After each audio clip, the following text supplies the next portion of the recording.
خب دوستان سلام خدمتتون. امروز با یک دستگاه غول خدمتتون هستیم. کایستری ام 6 مال آیسریوره واسه دوست عزیزمون علی آقا خریدیم. خب بریم آنباکسش کنیم. خب علی آقا چند گرفتی اینو ازمون؟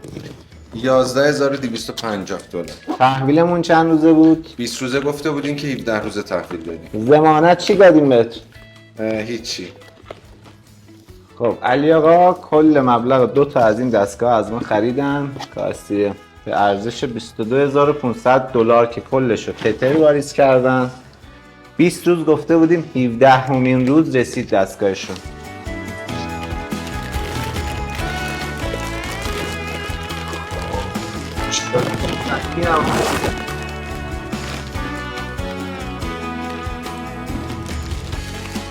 خب اینم از آیسریش.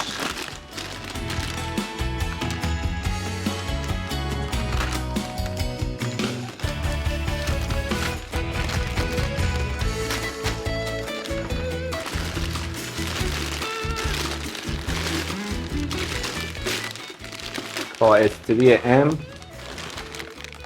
اینجاش هم عکس شده، کاورش هم روشه. حالا تقریبا میزان درآمدش الان به نرخ روز حدوداً $100.